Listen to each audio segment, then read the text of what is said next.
session on ATSC 3 doesn't mean sacrificing your responsibility.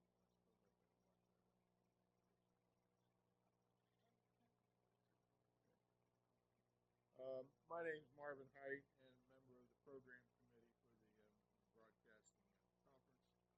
This session focuses on tools you can use with ATSC 3 format for compliance checking and keeping records and doing advanced analysis to ensure you're fulfilling your responsibilities. Presenter today is Rick Belding, Vice President Solutions Engineering for Actus Digital. Rick has been a broadcast and playout industry professional for more than 20 years. He served as software developer, systems engineer, sales engineer, and technical team manager for many of the most prominent solution providers. He has worked with customers at all levels, from community channels to large multi-system cloud facilities. He is highly regarded throughout the industry for his file and IT-based technology and workflow expertise. We welcome Actus Digital as a new vendor over in the exhibit hall this year, and welcome, Rick Belding.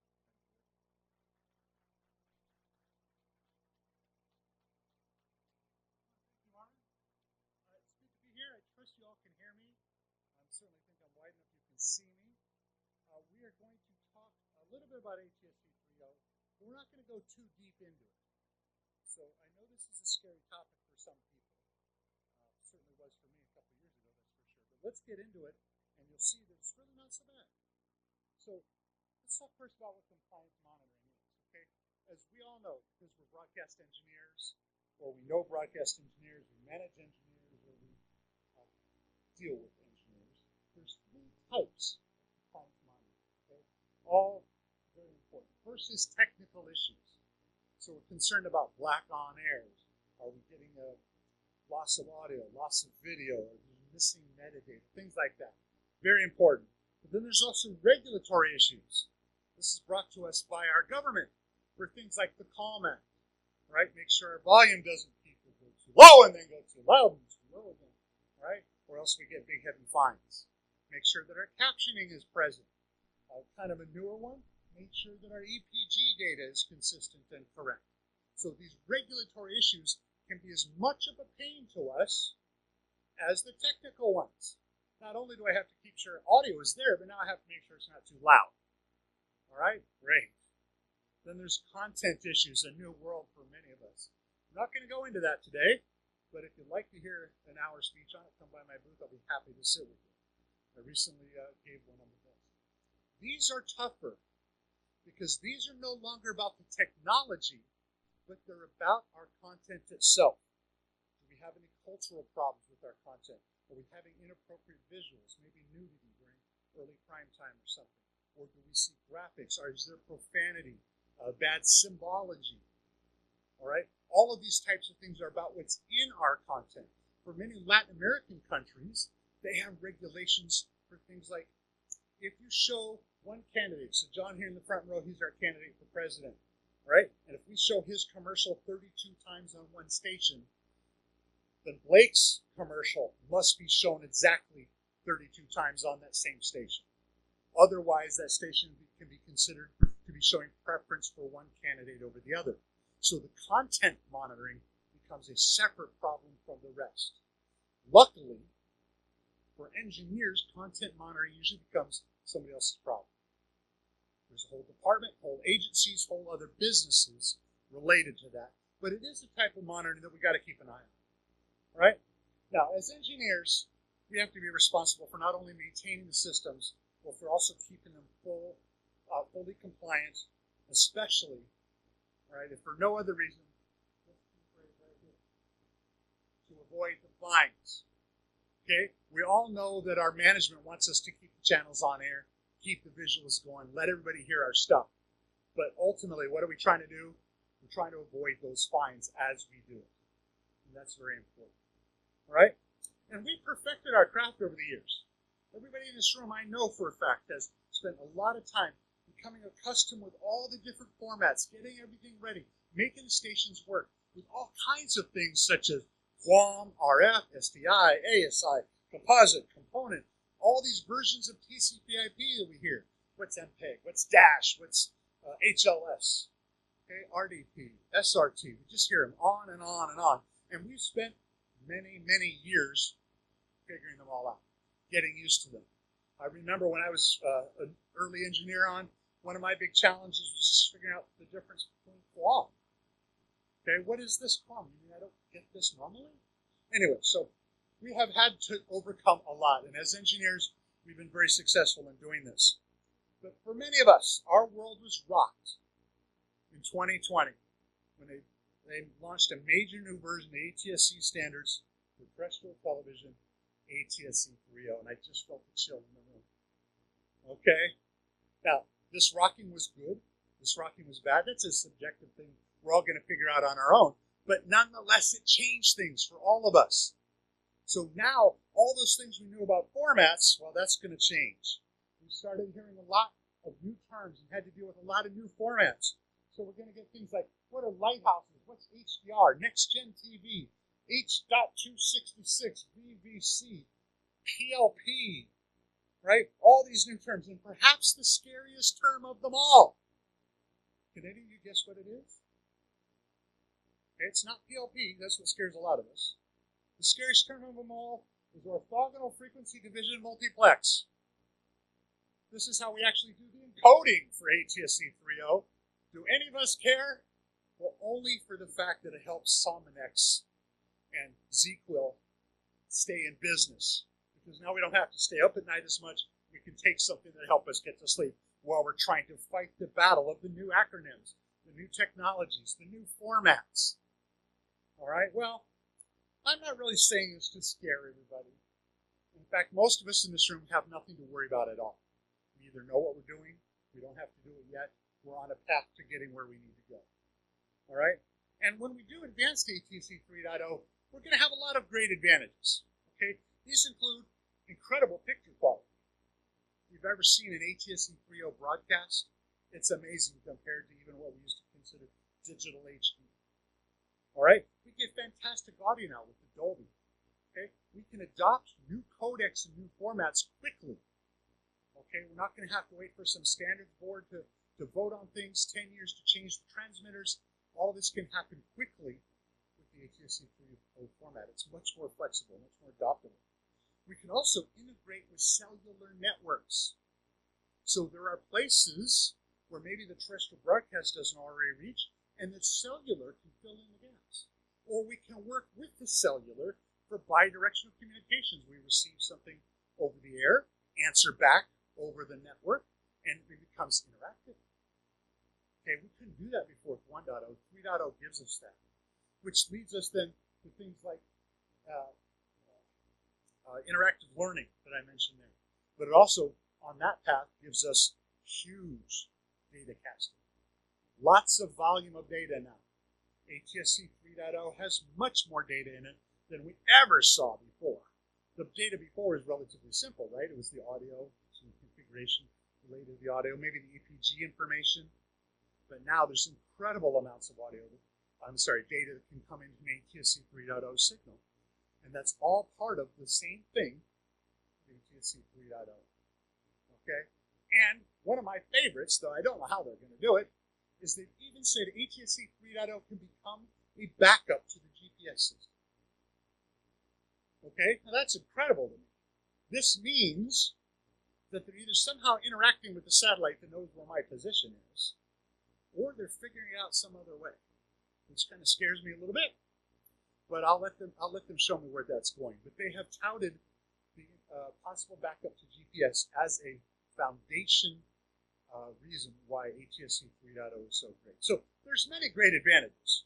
Okay, don't ever think there aren't, and don't think that my presentation is about avoiding ATSC 3.0. It's absolutely not. But for us engineers, all this eventually means we still have to address the technical issues. Remember back to technical and regulatory issues in my first slide? If we adopt ATSC 3.0, we still have to deal with all of that. We must still receive the signals. We can still have to be able to see the video and hear the audio. We still have to make sure we adhere to the comment. Okay? So if you listen to a presentation like mine and then the presentation comes back, you don't want to have these big drops or else the phones are going to start ringing, the fines start coming in.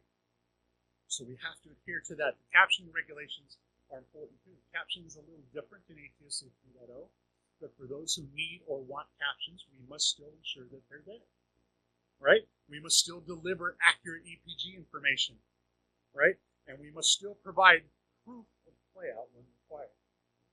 Okay? This is not only from the regulatory agencies that come in and say, you know what? I need you to show me that you were putting proper captions out last Thursday afternoon.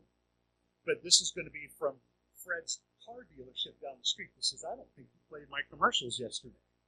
You got to be able to pull up that recording and show them the 14 times you played the commercials as you hand them the bill. You didn't pay your invoice yet. This is from the sales department. All right? So we have to be able to do all this still, even though we've adopted a new standard. Okay? Now, what we don't know yet, frankly, is how or when or why we're going to deal with all the non-television content. Okay, that's going to be an issue. Is that going to fall on us as television engineers? All that data they put inside that ATSC 3.0 signal. Is that going to fall on us as television engineers? What they have to do with the bidirectional processes or whatever GPS is going to use? We don't know if that's going to affect us yet. Okay? We don't know if we're going to get hunted down because somebody's distance learning that they plan to do from the back seat of their Ford car is going to work or not. And then we're going to get sued because they miss a test. Okay? I hope not. I hope that doesn't fall on us. But at some point it probably will because we're the engineers who have to keep it running. We're the ones who have to keep it going, keep the signal strong, and keep the signal complete. And so that means we are going to have to be able to monitor and deal with that stuff someday. It's not in the regulations yet, and I fear when it does. All right. So there's lots of equipment out there to help us. All right? ATSC 3.0 was introduced. It was already in the labs before it was introduced. So devices were being developed to help us monitor them. There are many devices. I'm going to just present a couple just to give you some ideas. So one of them is the Sencor ARD 3400. Nice device. A good professional level device. Put it in the rack. Let it monitor the 3.0 for us. All right? We also have the Cinemedia Media Edge Gateway. Okay, this is actually the first device in a chain of many, all right, in the Cinemedia's world that can help monitor the signal, what's going on, how it's behaving, does it have all the right components, right? So these are commercial level products. There's also consumer level products, okay? These may scare us a little bit more, okay, because anything when you think consumer level, well, you think this is made for a more fragile environment, this is going to break easily, this is going to be less robust, this won't have redundancy, this is going to cost less and you get what you pay for. And every one of those thoughts is true. But they're still good products. They still help us. So we're going to find that people are using things like the Silicon Dust HD Home Run, all right, and the Tech Media, or the Tech 5. They're going to use these products because you can put this in there, connect it to the antenna, and then it will produce an IP stream back to your host computer or your television of what the ATSC 3 is looking like. Will it have all the data? No. Okay, but it will have your TV. Okay, so that's where these are focused on. There's also the Zapper Box M2 and M3. Okay, this one is great. It can also bring it back to your television. You can watch it. You can monitor it for audio and video. You can check that audio and video for loudness and characteristics.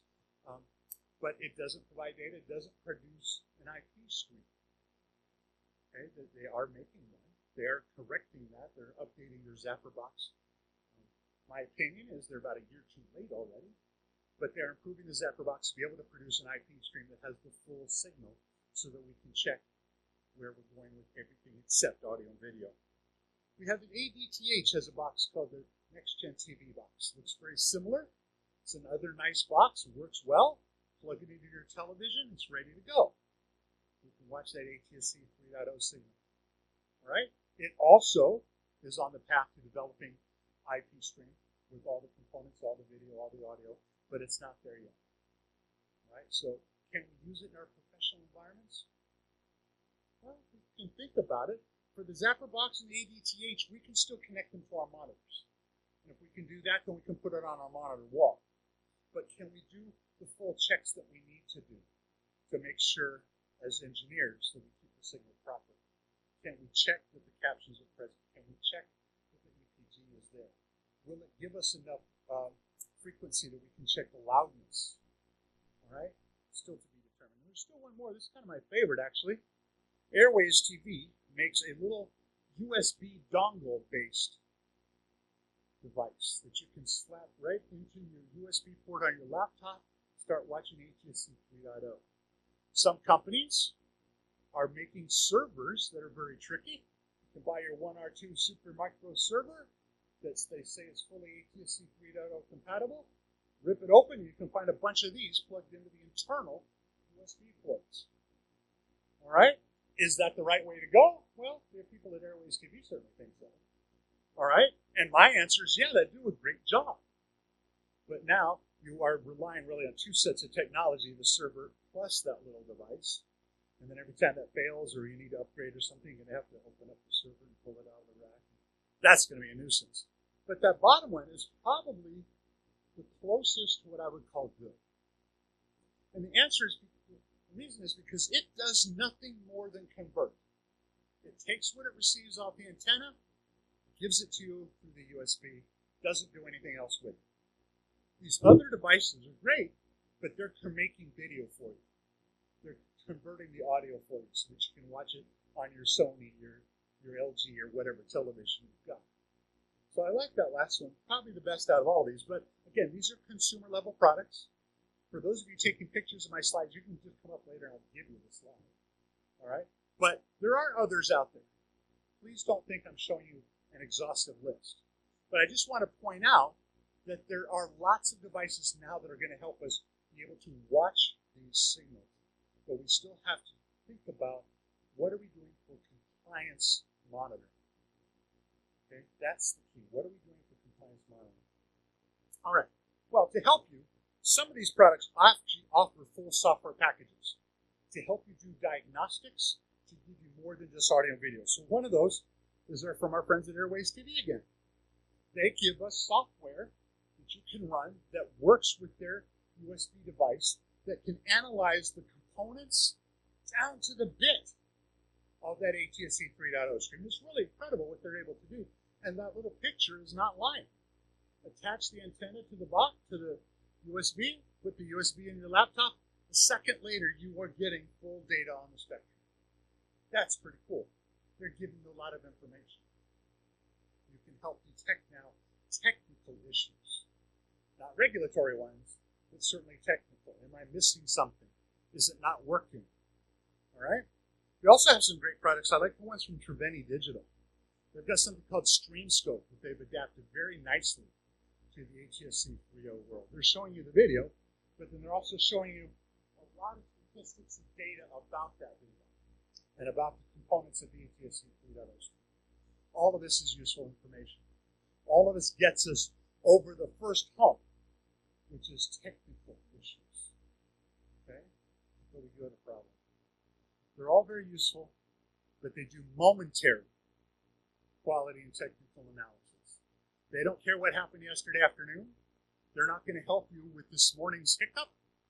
They're going to show you how things are doing right now. And what happens if you're sitting there and you're not looking at it because you're taking coffee, doing an email, all right, speaking with somebody in your office? As the problem happens, if you're not looking at the device when it happens, then when you look back, the problem's gone. Did you even know it happened? You're not getting notifications. Okay, maybe it'll beep or squawk or something. I hope. Right? But good compliance systems will do that. So what we need are other key things. As engineers, we demand them to be able to maintain, to track, and report on quality. Okay, so what are some of those things? We need multi-viewers that show everything. All right? I don't want one multi-viewer from ATSC 1.0, then another multi-viewer from ATSC 3.0, and then for some other signal, I'm going to look at that little monitor that somebody put on my desk. I want it on one multi-viewer. Okay, I was sick enough in the world when we had SD and HD and having different monitors there. All right, some companies like Grass Valley solved it because they daisy-chained the output of their monitors. with our multi-viewers. So the HD multi-viewer feeds into the background image of the SD multi-viewer. Then that one goes up on the wall, but you're really dealing with separate boxes. It's a good solution, right? But it's still, we want one multi-viewer that shows everything. We also need instant notification of problems. All right, is there black on air? Is the audio missing? Captions gone? Something happened. All right, I don't need a report the next day in my email inbox telling me that here's the 4 times I failed yesterday. I need to know as it failed what's going on so I can rush in there to fix it. Okay, or if I'm laying in bed at 2:30 in the morning, so I can call my intern to rush in there and fix it. All right? We've got to get that instant notification. We don't want the customer phoning up the cable company. This is over the air, sorry. We don't want the customer phoning us up to scream at us. We want to fix the problem before it happens, before this happens, right? We need those notifications. We need log files that are searchable. I need to be able to go back and see how many times did we have this problem yesterday or last week, last month. Okay? On which channels were these problems? What types of problems are happening the most? Frozen image the most? Pixelization the most? That's what I need to know. I've got to have log files that I can search, data that I can collect. And all of it's got to be downloadable. I don't want to just look at a screen with some numbers and write some things down or sit there with my phone. Okay, I saw 13 frozen image errors. Okay, I saw 2 problems with the peaking audio. No, we've got to be able to download this, put it in our own reports, graph it the way we want to graph it, without having to pay some vendor a $1,000 fee just to download the data for us and make some customized report. Okay, if anybody ever asks you to do that, don't pay it. Immediately tell them you're offended and walk away. Right, we want recordings to review. Just like we do with ATSC 1.0 or any other format, we want to be able to go back and review the recordings. The StreamScope is a great product. Where's my recording? I want to go see what happened yesterday. Now, this might be, again, for technical problems, or it might be the sales department. And this is going to become tricky because now the sales department has a second ad revenue stream. ATSC 1.0 or standard over-the-air broadcast has a set of commercials. You can sell separate commercials on the ATSC 3.0. Same programming, but different commercials. Some of those commercials might be to take advantage of the features of ATSC 3.0. Okay, so as our friend in the back row over there is traveling through one community, he can actually see commercials for the restaurants in that community. All right, while as Marvin here, he's driving through a different area, he sees different commercials. I know that's scary that we're going to see customized commercials on our television now, but it's possible.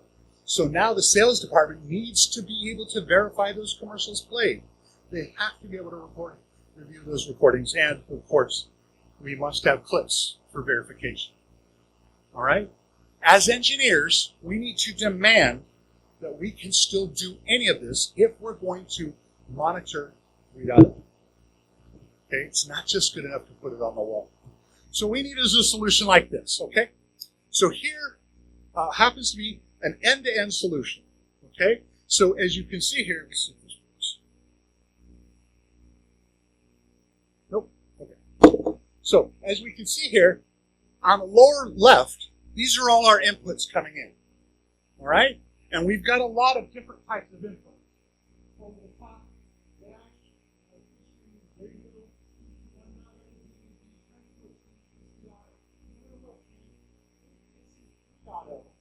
should just be yet another one of those sources. There shouldn't be some adjunct line coming in from some other part of this chart. Okay, it should just be yet another one of the sources so that everything else we do gets done equally on 3.0 as it did on 1.0.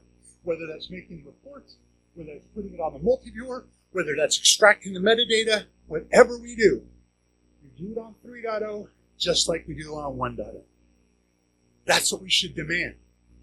It so happens companies like mine provide that, all right? But as a whole, in our industry, we should demand this of any vendor we're talking to, okay? And if the vendor you're talking to doesn't provide it, please come talk to me. I'll help you. Because it's that important. So, going back now, let's take a look at those basic needs. Here's a multi-viewer, okay? Showing, let's channel in Los Angeles. Left side is their 1.0 broadcast. On the right side is their 3.0 broadcast. Okay, you probably can't tell it here, but it's a better quality picture. And it's a little out of sync. That's the way it's normally going to be because there's something about conversions happening. All right? But you want to be able to put them both on the same multiviewer. Lower left, they're monitoring some of their competitor stations. Lower right, we're seeing a loudness graph taken in real time of the ATSC 3.0 channel. We're calculating the loudness, not going out to some separate box, all as part of one system. Here we go, instant notification of problems. This is this is CBS in LA.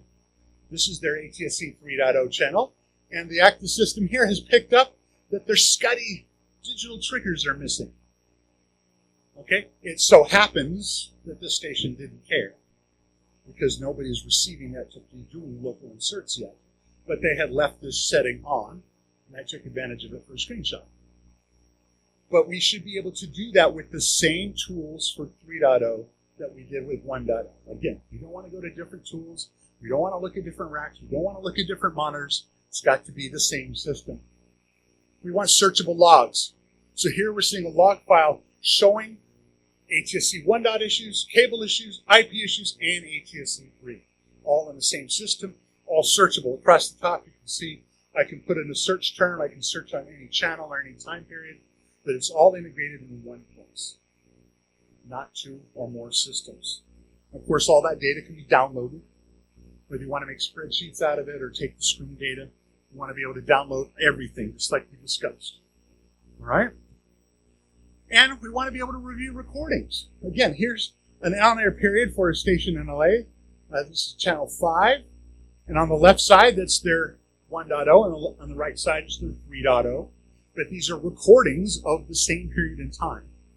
All of them viewable, all of them searchable, all of them we can go back, if necessary, and review anything that happened.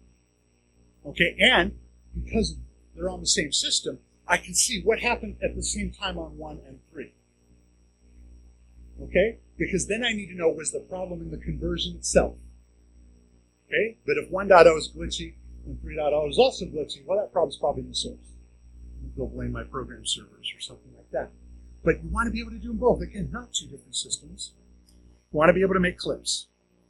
So take any channel on any source, including ATSC 3, and make a clip out of it. That clip may be used for technical concerns. So I need to go show somebody, here's a serious problem. They might be for sales concerns. They might be to say somebody else. So one GM can be on the golf course and with another GM say, aren't my television better than your television? All right? We know that's going to happen. So we need clips for many different reasons. Okay. But a good system then, if we take those basic needs, and we have to agree, all of those things are basic needs. And if you disagree with me, please come by my booth and I'll talk to you. But I believe all of those were basic needs we all must have all the time on every channel. Okay? Even my friends in public media who say they don't need commercials, who don't use Nielsen ratings, they still have to make sure their channels are good. Yes. So we have to do those, and I think all those are basics. But let's go on. Now, good systems, we can ask more of them. And we can ask more of the 3.0 in the same way we asked it of the 1.0. So we should be able to get extra data out of the ATSC 3 stream. Here we're looking at the AC4 metadata inside the ATSC 3.0 stream. And we can even see metadata parameters that are building up the audio for this channel. Because if the audio is a problem, you're going to hear about it from all these people who have barely fancy Dolby systems at their home and they're not hearing things properly. You're going to get a phone call. All right? Well, why is the audio not working? Oh, the audio correction was turned off. Or some other parameter. But the system should be able to detect this and report this to you. Not just show you a VU meter. Right? We need to know the real data related to this. That's above and beyond. We need to be able to see integrated views of our ratings. Okay? This is going to become vastly more important in the ATSC 3 world because we need to know, and our GMs need to know, how's our channel doing in 1.0 versus our channel on 3.0. Okay? And as those lines start to merge, that's when you're getting your good value, because now you've got an equal number of customers on both. As a viewing audience, your sales department can start charging more for the commercials. Okay? Or if nobody's watching your ATSC 3, why? So being able to look at the ratings in relation to the video. So right here, when blue peaks, if I'm on the green channel, I better study what was peaking, because maybe I need to make a course correction in my programming. But a good system should be able to help me do that. We should also be able to get all the Nielsen data that we need. What are the SIDs? Are they correct? Do I need an alarm because one is incorrect? I should be station 5683, but I'm putting out 5638. That means I'm actually promoting somebody else's ratings in my broadcast. You're welcome to do it. That other station will love you for it. Okay, but it's not helping you in your ratings. So good systems should be able to do this for you. You should be able to address your digital trigger data. Okay, not just does the trigger exist, not just how many times did it happen, but where did it happen? What are the times? You can see that on the graph on the left. What are the types? And if I open up my inserts, I should be able to see the full JSON packet. Because if I have to argue with some downstream engineer who's telling them I don't have the right triggers, I can look at the whole packet. They can look at their packet and we'll see which one is incorrect. If you just have something that says, you did a trigger, that's almost useless. You know you did a trigger because somebody's telling you it was wrong. What you need to do is have real data. So a good monitoring system gives you this data to help you figure out the problems. All right. You should be able to analyze your full transport streams. Okay? Not just the channel itself, but the carrier of that channel. So here's my house at the moment. This channel's taking about a quarter of the stream. That seems appropriate. But if one of these is taking 3/4 of the stream, something's wrong. Okay? Like here, 11290 data. You want to be able to collect all of this. It's just as much for engineers, part of the quality, as good video.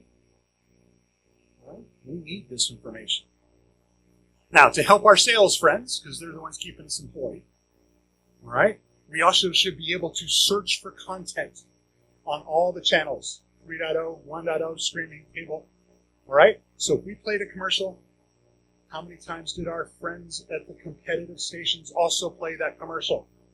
Or how many times did we play it across all 17 channels that we broadcast? Okay? Tools like this can help you do that easily, because it can search the content for every instance of that commercial. And if it's SD or HD, it doesn't matter, it's still find it. Okay, this is technology available today that will boost the sales because they have better visibility. And then you'll want to be able to also monitor your service for any OTT stations, channels you may have. Okay, again, we're not talking the content anymore.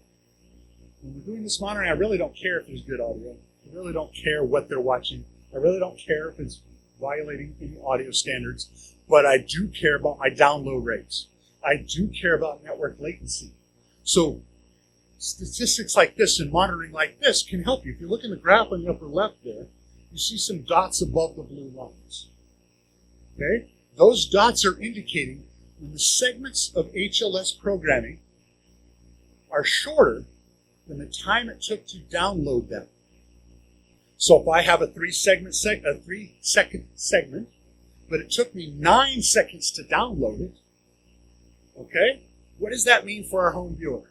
Or our viewer sitting on a laptop or on their phone or sitting on an iPad in the bus station? What does that mean? Buffering. All those little red dots mean potential buffering. 1 or 2 every once in a while, nobody cares. Nobody's going to notice. But if you have a lot of those, they're going to see buffering. And what does buffering mean to you? Switch away to a different stream right away. They won't start watching somebody else. They probably won't come back for a while, which means that's lost eyeballs. For sales, that's lost revenue. Okay? So you'll be able to monitor your OTT streams, again, in the same system. You don't want to have to go to 6 or 7 different devices. Okay, let's wrap this up because I know coming up on the end time, you probably have a few questions. If nothing else, you want to hoist me in your arms and say, hey, somebody came along and didn't say ATSC 3 was the answer to life's problems. Okay.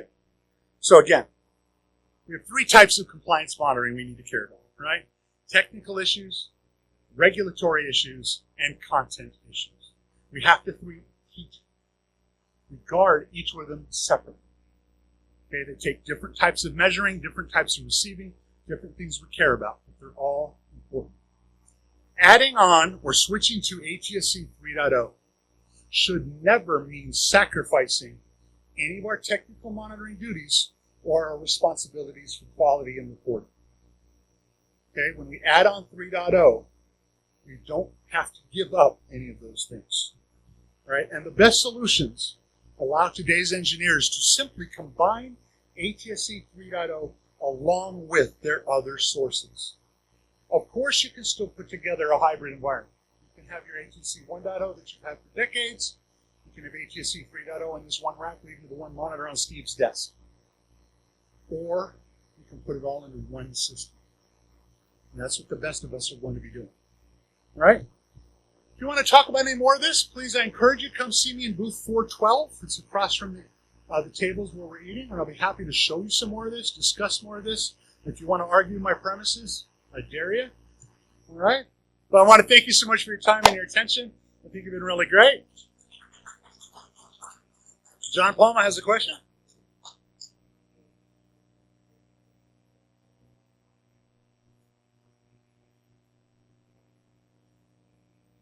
Excellent question.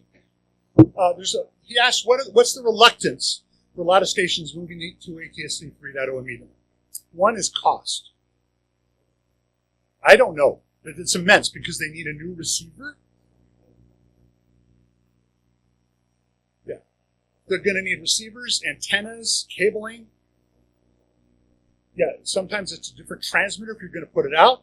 Because the new transmitters are so expensive, that's why we're getting stations combining together. CBS, ABC, and Fox and some cities are working together, and one of them is called a lighthouse because they put out everybody's ATSC 3.0 from their transmitter, and they're kind of subletting. Initially. Yes, I think initially people will do that. It's a revenue stream. It's a revenue stream for the owner of the lighthouse because now I can rent out my part of my bandwidth to him and I can broadcast his channels.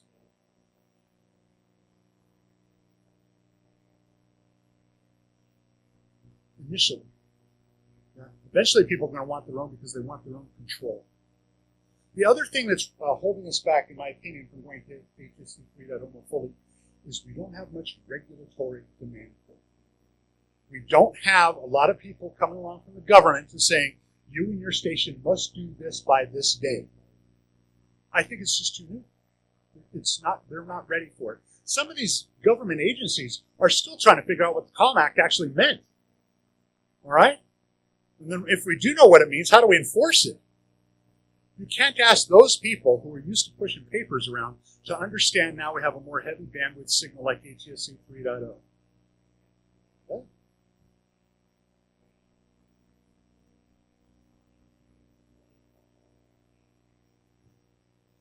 It's the same thing happened when we came along with 3D television. Remember 3D television? Woo! We can go buy an $8,000 TV from Best Buy this weekend. Nobody broadcast it. DirecTV tried it for a little while. They put out a 3D channel on products I made. Then they shut them off. Nobody was watching. Okay, I'm sorry, before I get to you, right behind you in the blue sweater.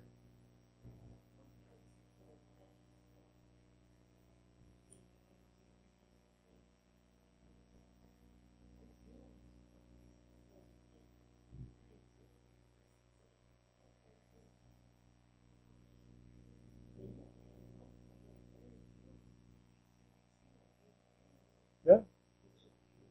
And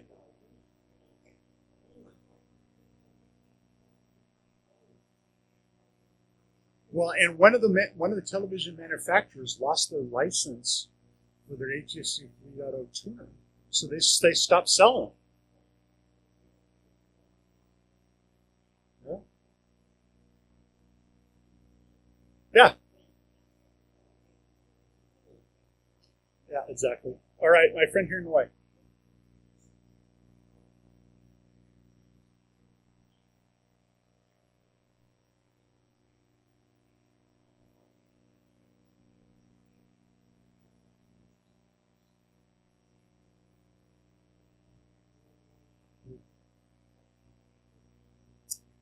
I think the government entities are going to start catching up quickly. The government loves to make rules. The government loves to come along and find a way to fine us or charge us for a license. So I think that'll come quickly. The technology catching up, I can't tell you. The ability to monitor and compliance, well, I'll just look real quick. Oh, yeah, this company offers it today. Okay, that just so happens. But so I think it's really different scales for different components of your question. I'm hoping within 5 to 10 years, 3.0 will be as common to us as 1.0 has been. Exactly right. Yeah.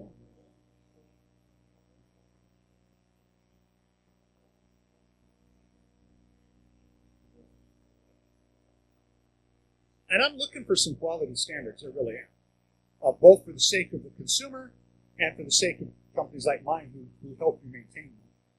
But until you have that, it's Wild West. Just like when you're watching IP streams now with YouTube and all these others, there's no standards for captioning. There's no standards for loudness. And it's painful sometimes.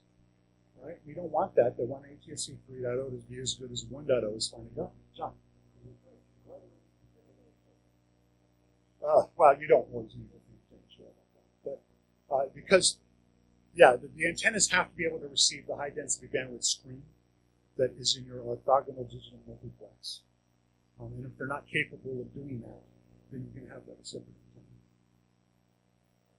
antenna. Transmitter's the harder part. Yeah. Okay, I am out of time. Thank you again for your attendance. Thank you for your attention and your questions. Please come see me in 412 if you want to discuss this further or see some examples.